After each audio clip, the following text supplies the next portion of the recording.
Humanity met the Galactic Empire by accident. That alone should have terrified everyone involved.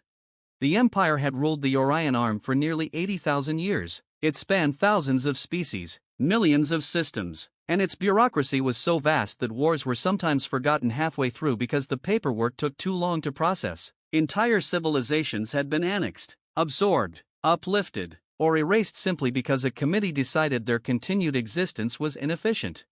The Empire did not stumble into first contact. It orchestrated it.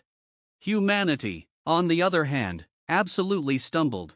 The human exploration vessel Wayward Sun was not a warship. It wasn't even particularly advanced by galactic standards. It was a modular long-range survey craft held together by adaptive alloys, Stubborn engineering, and a design philosophy that could be summarized as, if it breaks, we'll fix it later.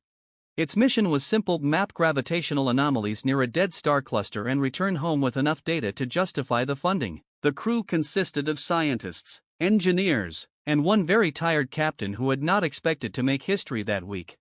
When the ship dropped out of warp inside controlled Imperial space, alarms went off across 3 sectors.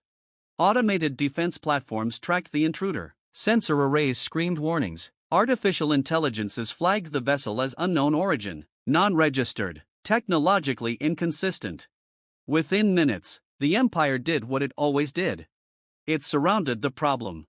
A formation of Imperial cruisers translated into real space around the Wayward Sun. Weapons charged, hulls gleaming with authority and absolute confidence. These were ships that had ended rebellions, crushed coalitions, and blast planets whose names were now footnotes in history databases. On the bridge of the Wayward Sun, Captain Mara Ellison stared at the tactical display inside. "Well," she said calmly, sipping her coffee, "that's not ideal." Her first officer leaned closer to the screen. "Captain, I'm counting 12 warships, heavy class. They've locked us with everything." A beat passed. Then someone on the science console started laughing. At first it was a quiet, disbelieving snort. Then it turned into a full chuckle. Then another crew member joined in. Within seconds, the bridge was filled with laughter, confused, uncontrolled, hysterical laughter. The captain pinched the bridge of her nose. "All right, who's losing their mind and why?" Dr. Elias Moore, xenophysicist and professional overthinker, wiped tears from his eyes. "Captain, you're not going to believe this. I really hope I will. They're hailing us. That's normal. They're using ceremonial first contact protocols." The laughter grew louder. Captain Ellison frowned. "Explain." Moore pulled up the translation feed. "They think they're meeting a new client species. The Empire's first contact doctrine was flawless, assuming you were dealing with species that followed predictable evolutionary paths, species that developed unified governments before faster-than-light travel, species that believed in hierarchy, reverence, and the inevitability of being conquered by something bigger. Humanity had done none of that. Humanity had reached the stars while still arguing about pizza toppings. The Imperial transmission filled the bridge, translated in real time into crisp, authoritative English. "Unidentified vessel," the voice intoned, layered with harmonics meant to inspire awe. "You have entered sovereign space of the eternal Galactic Empire. Power down your weapons. Submit to inspection. Compliance will be rewarded with protection, uplift, and continued existence." The bridge went silent for exactly half a second. Then the laughter exploded. Captain Ellison truly tried to maintain professionalism, but a laugh escaped her before she could stop it. "Protection from what?" she muttered. She leaned forward and keyed the transmitter. "This is Captain Mara Ellison of the United Nations exploration vessel Wayward Sun. Hi." The pause on the other end was palpable. "You will address the Empire with proper titles," the voice replied. "You will kneel." Someone in engineering nearly fell out of their chair laughing. Captain Ellison grinned. "Yeah, we don't really do that." On the flagship of the Imperial fleet, Supreme Commander Zalthren observed the alien vessel with growing irritation. The species aboard did not behave correctly. They emitted erratic audio patterns. Their body language, as interpreted by visual feeds, suggested amusement. That was impossible.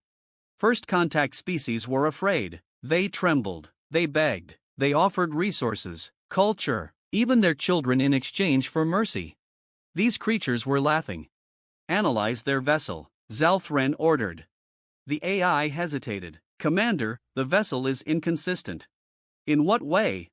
It exhibits redundant systems beyond necessity. Armor plating is irregular but resilient. Power signatures fluctuate in a manner suggesting improvisation. Zelthren narrowed his eyes. Primitive.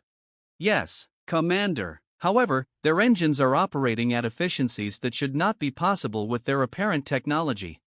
That earned a pause. Prepare a demonstration, Zelthren said. Fear will correct their behavior. An Imperial cruiser fired a warning shot, precise, devastating, a beam of energy capable of shearing moons. The beam passed within kilometers of the wayward sun. On the human bridge, alarms blared as shockwaves rippled through space. The laughter stopped. Captain Ellison exhaled slowly. All right, she said, setting her mug down. That's rude. She tapped her comb. Engineering, status?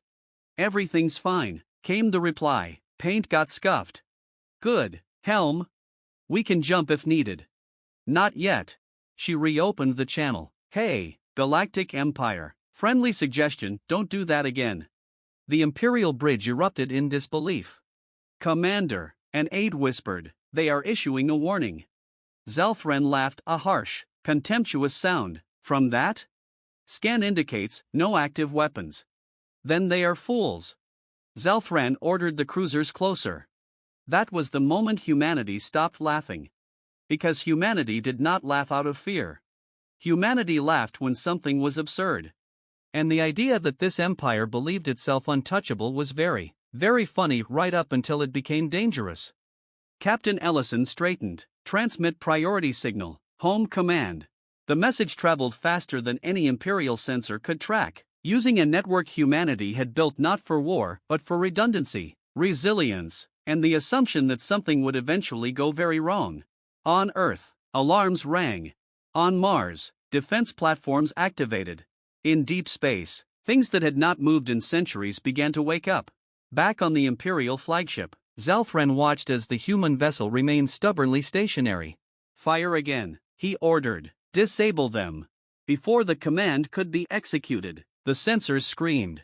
Space rippled. Reality bent. And something massive arrived. Then another. Then dozens. Human ships emerged from nothing, not in neat formations. Not with ceremonial spacing, but in chaotic, overlapping bursts. Some were sleek and black, others bristled with armor and exposed weaponry. Some looked old, some looked unfinished. All of them locked weapons simultaneously. The Imperial fleet froze. What is this? Zelthren whispered.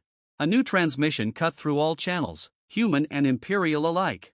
This is Fleet Command, the voice said. Come, board, unmistakably human. We noticed you were bothering one of our science ships. Silence stretched across space. Zelthren swallowed. You are a client species. The reply came instantly. Oh, the voice said, amused. No, we don't do that. Weapons powered up. Not ceremonially. Practically. Efficiently. And across the human fleet, laughter echoed, quiet now. Controlled. Dangerous. Because the joke was over. And the Empire had just learned something no one had ever taught them before. Humanity didn't kneel. Humanity didn't fear empires. And when humanity laughed at you, it was because you had already lost.